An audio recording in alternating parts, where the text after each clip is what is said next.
update. How are you looking for this game? Yeah, no, got one or two bodies back, Rob, which is good. Lee Gregory trained, Reece James trained, Damai Orfa trained, Jack Hunt trained. So we've got a few more bodies back to just increase the squad size back to what we've normally known it. How beneficial is that going to be? Because you've had a lighter bench, a younger bench in the last couple of games, haven't you? Yeah, we have had a few of the scholars sort of on the bench, but some of the more younger, promising ones that have shown good form this season has been on the bench. But as I said, we got those 3 or 4 names I've mentioned are probably more seniors, which are beneficial for us at this stage in the week where we've just come off the back of a real busy fixture list. How does it impact you as a manager when you don't necessarily have those attacking options on the bench when you're sort of in that second half? Do you have to adapt to that? Yeah, we've shown that versatility, and I thought we adapted again really. In maybe like sort of we got 1 or 2 midfield players that we feel can step up in those advanced areas of the pitch. We can tweak the shape a little bit, but we have got 1 or 2 more attacking options back to the team now, where if you want to change like for like, you can do. But I thought the boys have deputised quite well, Rob, with the absence of 1 or 2 seniors, and we've been adjustable in games, which we have been doing all season. But most notable in the last couple of weeks, we've been adaptable, and credit to the players. And as I said, hopefully all those bodies what I've just named and some will report ready for the game tomorrow. You've been able to give an opportunity to Dele Bashiru to play in an advanced role. How do you think he's done when he's come on and played in that role? And what's your message to him to try and finish the season strongly? He had a good start, and all the contract stuff, he's then perhaps gone off the boil a little bit. So how does he finish strongly now? Yeah, I thought his contribution when he come on at Ipswich was excellent. I thought he played a pivotal part in bringing us that fresh and that energy on the pitch. And we know that defensively he can do his work, but we know he's got individual brilliance in terms of receiving the ball and driving us forward up the pitch. And then I thought when he come on for George, I thought he did really, really well against Morecambe in terms of the shape and discipline, but giving us those attacking options from deeper, from midfield area zones. In terms of where he's at, where he was at the start of the season, and then the sort of the middle part, which you can understand for a young player. But I think now we see signs of Fizz being the player that we know he can be, and we saw wonderful signs of that the other night, which is great to see. As I said, he's in a place, and he's part of the group and squad tomorrow, and he's just got to continue building on those 2 sort of substitution performances and continue that going forward. 2 more goals for Josh Windass on Tuesday. How would you assess his season so far, Darren? So far, I think Josh can be pleased. If me knowing Josh and speaking with Josh, he'll probably feel that he could have more goals and assists to add to his game. But I think where he's at now, his contribution has been good. I think the biggest thing for me with Josh Windass is Josh. I see more signs of Josh being to the Josh that I knew he was when he first arrived at the club, having that real power and that position. But he's really starting to affect games in the manner that we know Josh Windass can, and we want him to do. And long may that continue. But if I know Josh, that he'll be wanting to push himself to get more goals and more assists and continue to contribute like he has been doing for the team. So long may that continue. You like the way that he and Smith have worked in an advanced role together, as a duo? I think it's been a wonderful combination, him and Smudger up top.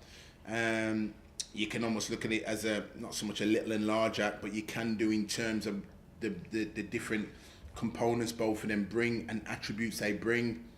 We know Josh's work. Josh can work off the ball, in behind, as well as dropping down and creating those overloads. We know Smudger can be that perfect target man. But one of the beautiful things with Michael Smith is, for somebody of his size and stature, he's got wonderful, lovely soft feet. He can play as that target man, and also we know when they get the balls wide, he can be that dominant number 9, getting on the end of things in the box. And it gives us an option that where we can go back to front very early into him, as well as playing up to him. So both of them have different attributes, but both of them bring the team so much in terms of those advanced areas. And the beautiful thing for us all here at Wednesday is seeing them form that understanding and that partnership. And both of them at the moment, Josh has contributed to 20 plus goals and assists, and Michael Smith's up to around about 15, 16 goals and assists. And if you're getting that from your front two, long may that continue. Aidan Flint has just slotted into the defence seamlessly. You know, he's fitting wonderfully so far, Darren.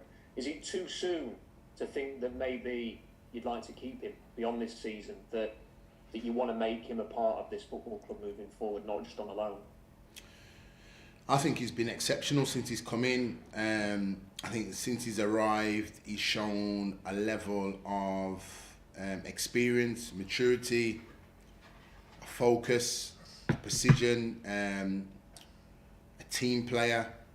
But individually, what he's brought us has been phenomenal in terms of being that central figure in the defensive lines and contributing to the game and bringing that solidity to us. He's been absolutely excellent in terms of that being extended or going on beyond. Right now, Rob, we're just really focused on where we are now. And I think, you know, we don't really need to take our eyes away from where we're at now and look beyond, because I just think if we continue doing what we're doing and Flinty along with others keep performing the way they are performing, then I just think those things, Rob, take care of themselves. With MK Dons, you're expected to win, but is it a case of substance over style again? Is it just about getting the job done on a game like this? Yeah, let me just, I can address this in that there is an expectancy, and there always will be an expectancy, and that will be from outside, because looking on paper, you know what the media, the fans will deem, but us as a club and as a team, we go about our work professional, Rob, and we don't think any games are given. That's one thing, you know, myself and the players, we know we've got to put the work in. We know when you put the work in the training ground, we come to the game on a Saturday or on a Tuesday, whenever it's played, and we know that we have to perform as a group, and that's been how we've looked at each and every single game, and we'll continue to look at every single game. And that's where we are, and it's about everybody playing their part, Rob, in terms of making sure that we are the best version of ourselves, and that's really, really important. So myself and the group of players will maintain that. I extend the messages again to the supporters. I believe there's 25,000+ in there tomorrow, and you've got a job to do as long as the players are on the pitch, which is to get right behind the team and get that S6 rocking again like we know it can be. And that's why I always put these messages out to supporters. You've been absolutely different class so far this season. You've asked me a question, how has Josh Windass been so far this season? And I said they've been good. How have the fans been so far this season? They've been exceptional. But the work isn't finished there yet, because we've got another one tomorrow. And I'm calling on the fans again to come with us again and go again tomorrow and drive us forward, because you are our 12th man. So right now, everybody at this stage, Rob, have got work to do. And what's happened so far, turn the page, wipe the slate clean, and we focus on tomorrow. Thanks, Darren. Very best of luck. Cheers, Rob. Thank you. Afternoon, Darren. How are you doing? Yeah, good. Thanks, Joe. Good stuff. Just wanted to on George Byers. What's the situation with George? You said it was a deadline. Is that the case? Yeah, that was the case, Joe. He took a knock, and he was quite early in the game after about 20 minutes, and I think it just tightened up on him. But pleased to say the medical team have worked on him over the last 48, 72 hours, and you know he's part of the squad again tomorrow. So we're pleased to have him available. He's trained and he's ready to go if you need him. Yeah. Excellent. And is there any other concerns? I know that you sort of mentioned that Lee and Jack and Dom and those guys were back training, but is there anyone else that you're possibly concerned about at all? The only one that we've got real concerns, which we're just monitoring at the moment and having treatment, is Malik. Malik's probably the one really that misses out again tomorrow. As I said, sustained a muscle injury to his calf and just not quite ready to be part of it tomorrow. Cool, no worries. Just onto off the pitch issues a little bit. Obviously, the news came through about Marvin Johnson yesterday. What's your sort of take on that whole situation? My take at the moment, Joe, is to really not really give any comment on it. Really, we as a football club are dealing with it internally, and until that investigation's submitted and come through, then I'll be able to comment more on it. But at the moment, I'd want to stay tight-lipped on it at the moment and offer no comment on it until the investigation's done with. I understand that, but can I just ask, have you appealed it, or is that later down the line whether you will appeal it or not? Yeah, no, we have appealed it, and that's why I'm just staying tight-lipped on it at the moment, because we're going through the procedure that we have to go through when matters like these arise. Perfect, no worries. Just it must be quite a relief, given what possibly could happen, to have Reece James back when he's back now, though. Yeah, Reece is back, fit and available. But also we feel we got Jaden Brown as well, really, that can deputise if needed in those in them advanced wide areas on the left hand side. So again, we've still got one or two options to the team that we feel we can put out there. But it's great to have Reece back as well. Definitely. I want to touch on MK Dons a little bit. They've obviously had a horrible season. You went toe to toe with them last season for large parts. They obviously lost their manager now. They lost a lot of key players.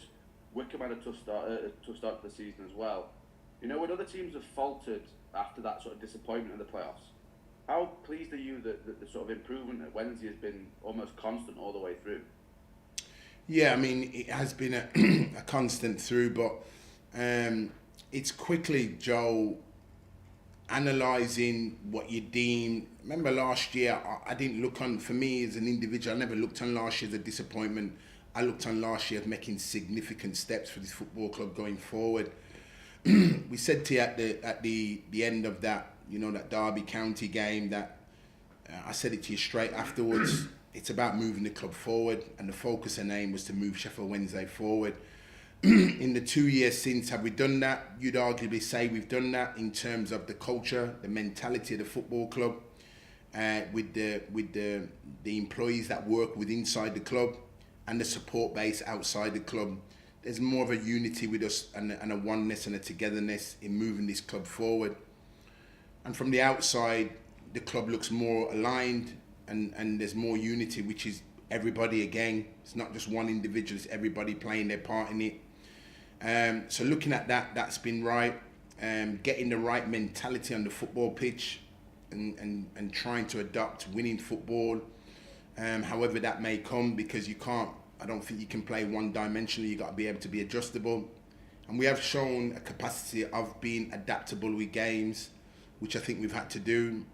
The recruitment process of getting the right players in has been right. So there's been so many different components to getting that right. And some of the components I've not even mentioned here because there's too many people to mention, Joe.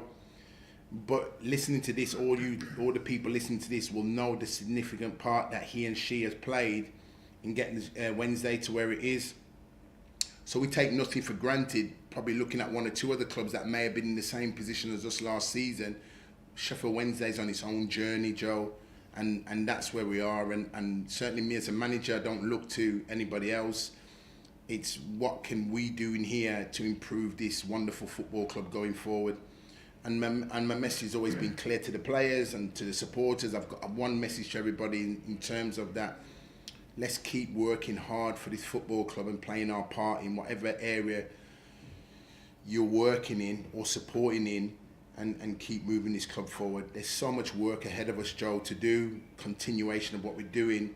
But I really firmly believe, as the current manager at this football club, with the help and influx of everybody doing their bit, will help turn the fortunes of this club around and move it in the right direction. And that's always been the insight, the foresight that I've had for this football club. and want for this club going forward, and that won't stop. Is that important for you? Obviously, at some point in the future, when hopefully no time soon, when you do leave this football club, do you want to make sure that you leave them in a better space, not just in terms of positionally, but as a club? Yeah, absolutely, and yeah, that's always been my passion, my goal, my aim. Working within a football club, because I feel it's never a one man or one woman show. It's always got to be everybody. When you're working as a team, there's individuals within it, but collectively is, and I think that's the main thing for me as a manager and going into any football organisation is, where is the organisation, where are they now, and over time and consistent work and looking to improve, where can we take them. Nothing's a given, so I just think you got to work hard at it, Joe, and nothing's a given on the pitch. The work we've done is on the training ground, and you implement it on the pitch.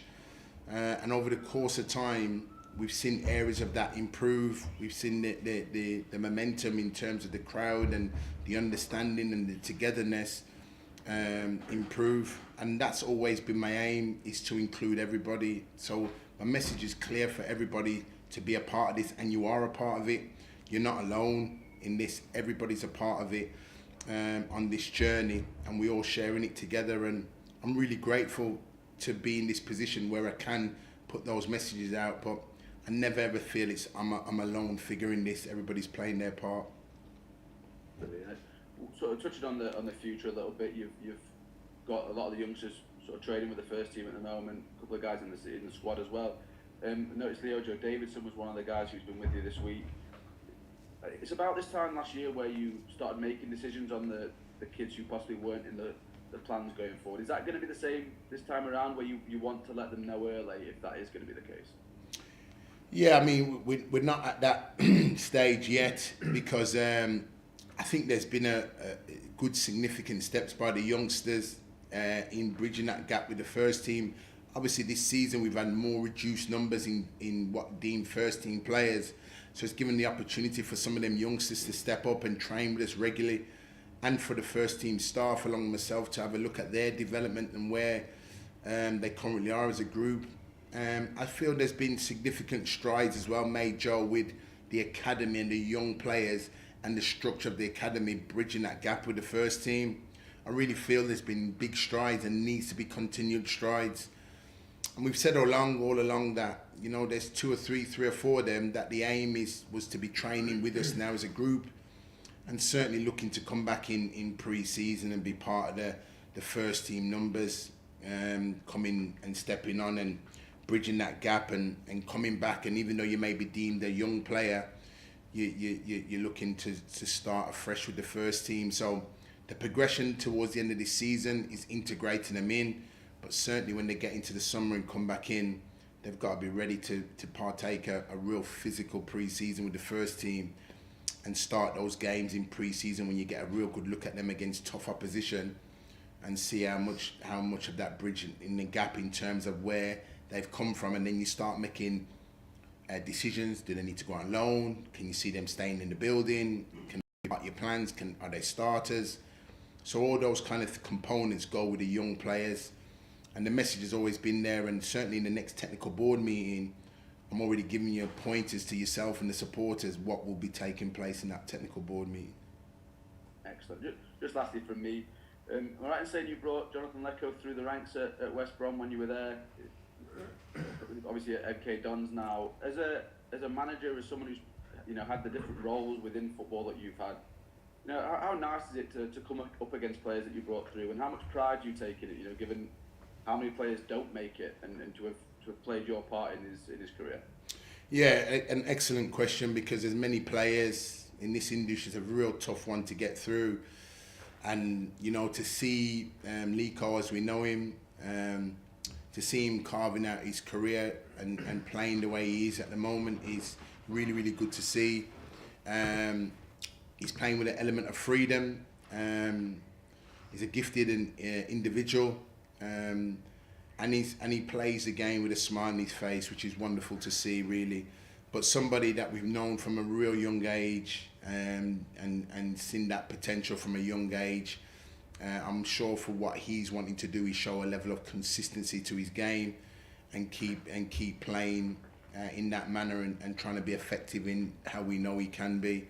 And at the moment, he's found a rich vein of form with MK Dons, and as I said, he's certainly one that, if he should be playing tomorrow, then there's one that we've got to be certainly on our toes, because he poses a wonderful threat. Looking forward to seeing him then. Yeah, I look forward to seeing him tomorrow, yeah. Brilliant. Thanks for your time, Darren. Cheers, Joe. Thank you. Hi Darren, you okay? Yeah, good afternoon, Ricky. Hiya. Yeah, I just want to ask you about some of the players you mentioned there, like Gregory, James, Byers. Are they all fit enough to start tomorrow, or would some of them not be? Would they have to start on the bench?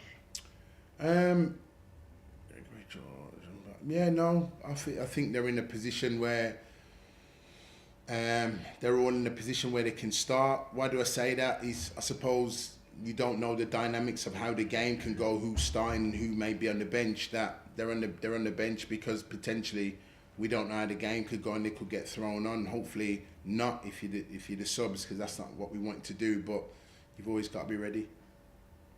Just in terms of team selections, I know you said a few weeks ago that the worst thing players can do is kind of second guess you.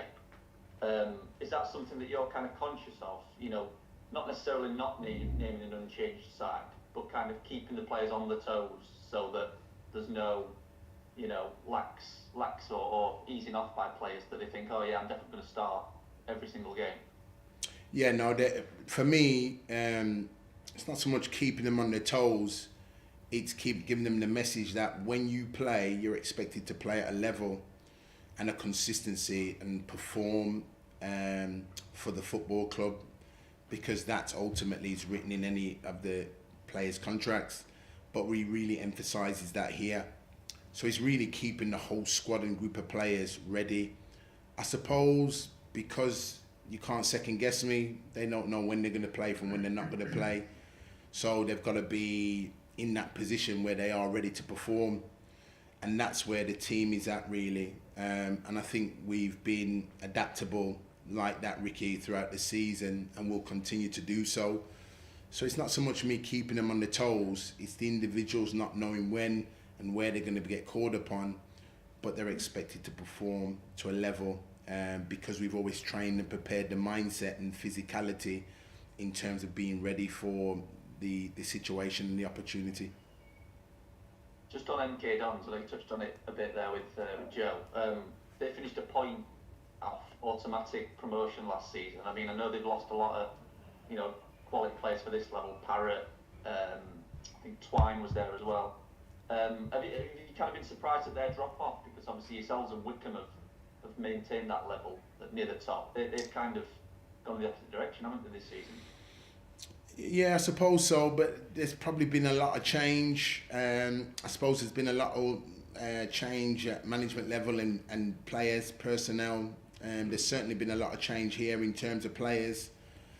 But again, it shows the game, the industry, that it's a real tough level and industry to get that balance quite right, really. And I suppose you can look and consider where we are, that we've managed to get some of those components, if not most of them, right. And I'm sure as a football club, they're addressing those and getting that, and we'll work towards getting that right. I'm just focusing on us, Ricky, as a club, and want to focus on us because I'm qualified in a position to talk about us, because training with the players every single day and feeling the atmosphere in and around the club. I just want to continue on us, and even though we've got them tomorrow, it's another tough game. It's another game at our home stadium that, we know that for us to gain any positive result, we've got to keep performing, and some to the levels that we have shown over weeks, and keep gaining better and getting to new better heights in terms of the players' performances. And even louder atmosphere in terms of the fans coming to support us, and maintaining that and keep building together on all aspects of the football club. And that's where I'm talking and being qualified in terms of speaking volumes for this football club and continuing moving forward. I don't know if you're aware, but tomorrow, if you avoid defeat, you actually equal a club record, unbeaten. So it'd be 19 games unbeaten in the league. So the team that achieved that was back in the 60s. I think they finished just behind the great Tottenham team. I mean, to even equal a record like that, I mean, how proud does that make you? I know we're obviously talking before it's happened, but if you were to achieve that, in terms of the context of achieving something like that, where would it stand? Yeah, I mean, wonderful again, Ricky. But since you're telling me that 20 seconds ago, Ricky, I was unaware, and I really was unaware because, again, it's just the next game for me and the next opportunity to try and get a positive result. And maybe I'm probably just straight lines in terms of my focus and my vision is in looking elsewhere. But obviously, you guys are able to produce those stats and figures. For me, Ricky, it's another game tomorrow. For me, Ricky, it's another one of focusing on the team and trying to make sure have we crossed off as much as we can this week in terms of preparation and making sure that the team's going to perform. Those stats and figures, I'll leave it down to you guys. For me, it's just focusing on the next game tomorrow and looking forward to the game tomorrow. And obviously, you got the clean sheet record in midweek, I guess, but those records kind of mean nothing, I suppose, if you don't get the job done, which is obviously promotion, isn't it? They're the kind of things you'll look at once the season's done, potentially. Yeah, what we're doing, Ricky, is that sometimes you can look too far ahead and not enjoy the process where you are now and here and now. And what I'm trying to get everybody to do is, again, you guys will speak about what it may look like at the end goal. But there's a little journey to get to that end goal that you can easily bypass and miss. And my message has always been to the group of players, the supporters, everybody, yourself, is that what's the point of looking at the end goal if you're not enjoying the journey and the process that you're making now and the hard work you've got to put in now. So in order to get to the end of the journey, there's so much hard work that you've got to put in now and enjoy the process. And right now, we as a football club, and I include us as a football club, are on this journey. And the next step on that journey is tomorrow, without us looking too far ahead to what may be come the end of the season. And that's what we're going to focus on tomorrow. And I would urge everybody listening to this to focus on that tomorrow. And like I said to the players, when it comes to their contractual situations, continue doing what you're doing, keep progressing the way you're doing, and everything else will take care of itself. And that'll be the same message on this journey that we have for everybody to buy into.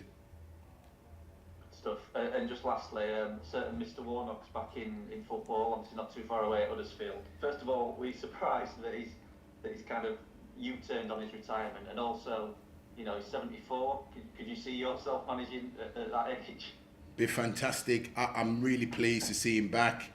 I've got him on my list to give him. I just thought I'd let the dust settle a bit and then give him a call and just congratulate him for getting back in it. And the best thing I could say, it's in the blood. From once it's in the blood, it's in the blood. And it's great to see him back. To have the energy that he's got is wonderful to see. And he's been somebody that I admire really, really closely to. And I'm so pleased to see him back. And yeah, I'm sure he'll give that club, Huddersfield, the uplift that they need at this current time. So wonderful to see him back, and I'll certainly be ringing him after the weekend. Good stuff. Cheers, Darren. See you tomorrow. Cheers, Ricky. Afternoon, Darren. How you doing?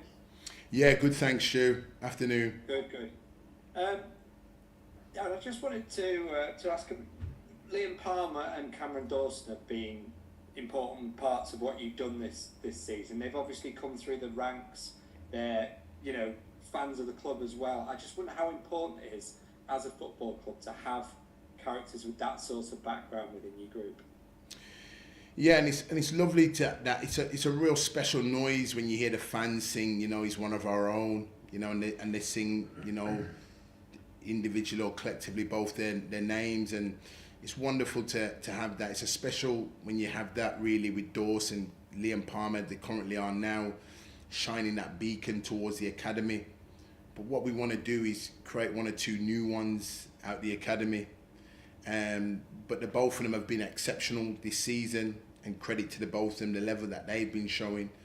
But also for the academy to see those 2 long-standing stalwarts that's come from the academy program. It's wonderful for everybody to buy into that, really. Both players are exceptional men, good supporters of the football club.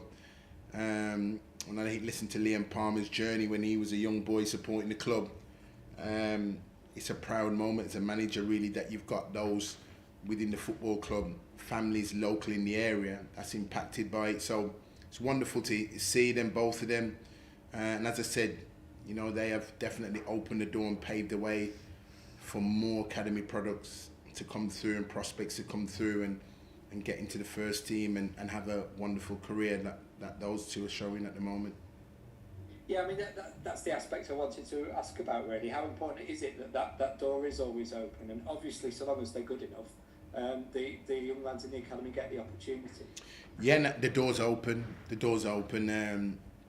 And they know, again, it's another message to them, knowing here the technical board meeting is challenging the academy coaches in terms of who's coming through, what we've got, what's the development, what's the progress of them, what do they look like in terms of the next stage in their development, and keep pushing them players forward. You know, the message and I share with the academy coaches is that we can't be a club of the size and stature that we are and not be producing our own players.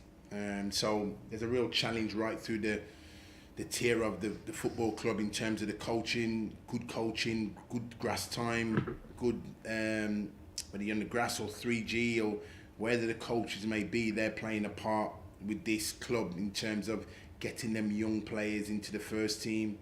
And when those players move through the age group, you're presenting them to the next age group coach, which is the next level above, with more parts of their games that's been refined, that hopefully by the time they get to us, Stu, they're more or less the finished article, that all they're just putting on is the power of the game and the understanding of the game. That's the bit when they get to us is what you want to do.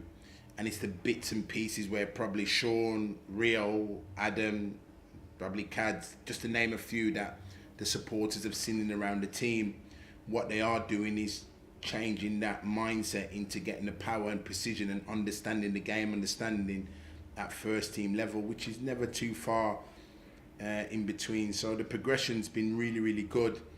And that's where we are, challenging as a football club, not just at the first team level, but within the academy as well. I mean, obviously you come at it from a different perspective with your coaching background, but we know management is so short term at the moment in terms of how much time you're given as managers. It must be difficult to take that long term view because, you know, for example, at Wednesday this season, everything's geared towards getting promotion this season. It's not so much about 2 and 3 years down the line, but obviously you try and keep that perspective. Yeah, of course, and you have to keep that perspective because irrespective of what happens with the club in terms of the promotion, there's still that progression for the academy. They've still got to produce the players, irrespective of what level and division the club's in. Those younger players need to continue being developed. So that's one thing. What's a common thread through any academy program is how are we producing players for the first team? So that doesn't change, irrespective of what the focus and gain may be of the first team. That's what we are looking to do at this football club. Obviously at the first team level, of course you are trying to win games and you're trying to progress and win through games, but also we've seen, Stu, that in recent weeks when we've suffered injury and concern to one of our 2 players, those academy players have had to step in and deputise and come in. Well, if they're not working, those senior academy players at the level to get in the first team, then it's impossible for them to be part of it really in terms of that and possibly play games. So that's the level where those academy players are in terms of how they're judged and how they're looked upon and deemed upon because of the lesser group numbers that we've had certainly this season at first team level to what we had at last season. Just in terms of Cam, I mean, just looking back now at the decision you made in December to switch goalkeepers, Was that one that you thought about over a long period of time? Was that something you saw in the Exeter game and you just thought it's time for a change? How was it? No, for me, it was, Stu, at the minute we arrived in pre-season, I said it then at the time, I felt we had 2 goalkeepers that could challenge for number 1. Was there a specific one that I thought was going to play number 1 and be number 1 at the start of the season? It just happened to be David Stockdale. And David took took on the mantelpiece and continued performing heroics. And I just felt at the time, I just thought the tactical change at the time is more than anything. I just looked at the time and just thought, you know, this game, I just thought Cameron Dawson would be more suited for the type of game. As it went, he saved a penalty in the game, so it looked like it went almost to plan. But he's managed to continue and deputise in the goal. And David Stockdale's continuing to push him now. And do I see Cameron Dawson being from now to the end of the season? Let's wait and see. But we feel we've got 2 goalkeepers at the football club that are challenging each other day in, day out. And they're pushing each other. And they've got such a wonderful relationship with the ones in and the ones not in terms of pushing each other. It's great to see that even though they're good friends, they are pushing and competing for one another, which is what we want at the club. So yeah, long may it continue to be that way, and we see fit that at any time any one of them can deputise in goal. And what sort of technical and mental improvements did you see in Cam when he came back from his loan?